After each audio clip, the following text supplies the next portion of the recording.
Let's get the perspective of Congressman Adam Smith. He's the ranking member of the House Armed Services Committee. Congressman, thanks so much for being with us. What is your read of the intelligence, this preliminary report from the Pentagon, especially in contrast to the much more optimistic view in the Israeli assessment? Well, first of all, we don't know for sure, I think is the honest answer. We're still gathering intelligence. Now, there are ways to gather intelligence other than just getting a shovel and going to the site. So we are gathering information in that way. But look, based on 15 years of having these conversations, we've talked for a long time about what it would take militarily to stop Iran's nuclear program. And the conclusion of every expert is you can't do it with a simple bombing campaign. You might be able to set it back, and then the debate is, 6 months, a year, 3 months. So what we do know, Iran still has a nuclear weapons program. They still have the capability of enriching uranium, and they still have enriched uranium. And as far as we know, their intent hasn't changed. So we still have this problem, and President Trump wishing it away is really quite dangerous.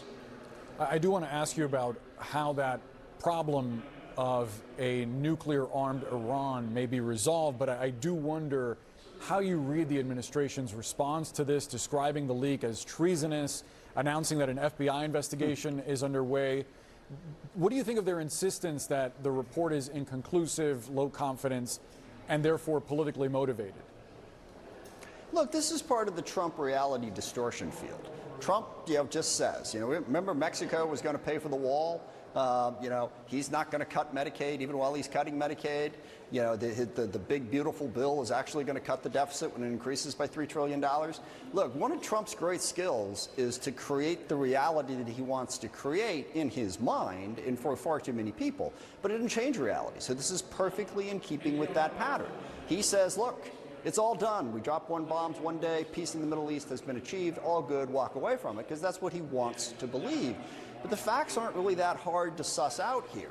It is pretty clear that one bombing campaign was not going to obliterate or destroy Iran's nuclear weapons program.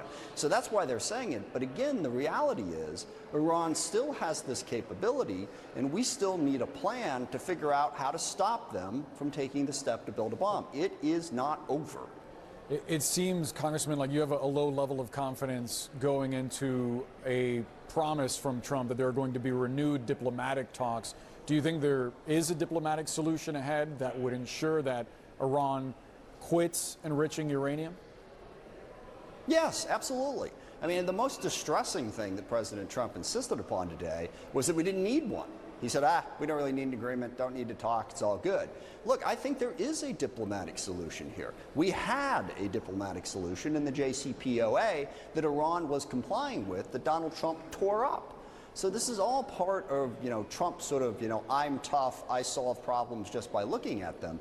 But the reality is very different. Yes, diplomacy is the key. Iran is on their heels, no doubt about it.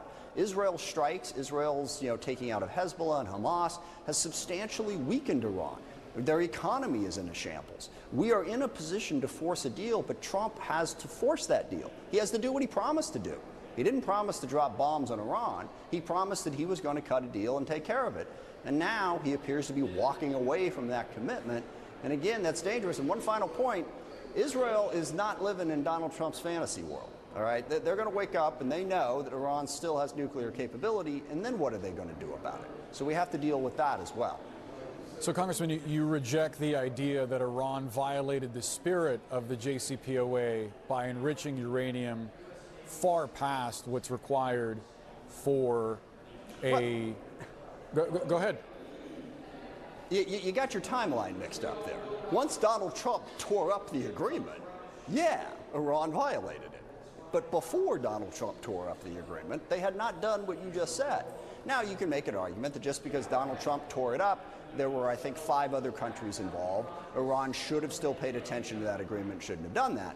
But prior to Donald Trump walking out of the agreement, Iran was complying with it. Now, since then, yeah, they've been in violation of the IAEA and of their, I think they're a signature in the non-proliferation agreement. Enriching uranium up to 60%, as they have done, is a clear violation of that agreement. But again, they weren't violating it before the agreement. And the more important point, history aside, we are where we are And where we are is we still have Iran and Israel in a conflict, and we still have an Iran capable of building towards a nuclear weapon with apparently the intent to at least consider that. We need a deal. We need to negotiate. We need Trump to do what he promised he was going to do. There were signs that Iran was doing things that necessarily weren't in the agreement, but that went against the spirit of it. One of them is funding terror groups in the region, et cetera. I'm not defending exiting the JCPOA. More so, Congressman, more so, I'm sort of wondering what your perspective is on how Iran is planning to move forward, because there is a lot of reason for skepticism that they would agree to give up the enrichment of uranium. Is there, you're saying that there is a diplomatic path, but they're saying that the red line is giving up uranium enrichment. If they're not willing to do that, isn't some form of force necessary? 2 points. One, the path got a lot more difficult after we bombed them, because now they have to say, gosh, even if we're negotiating, they can still attack us, so what are we really getting? Yes, there is a path forward. Now, the niche issue that you're getting into is if you want to enrich uranium up to like 3 or 5%, that is enrichment that has a legitimate energy need, a non-military need. Once you go past about 5%, you're clearly moving towards weapons grade, which that's what they did with 60%. Now, in an ideal world, Iran's not enriching anything, okay, because that gives us a great deal of more security. But if we were in a negotiation, this is something you could talk about. We talked about with the UAE and others having the uranium that they would use be enriched by another country. There's a bunch of different ways to negotiate it. But again, Donald Trump just said a couple hours ago, we're all done. We're not going to negotiate anymore. That's not a good plan. Congressman Adam Smith, we have to leave the conversation there. Appreciate you sharing your point of view as always. Thanks for the chance.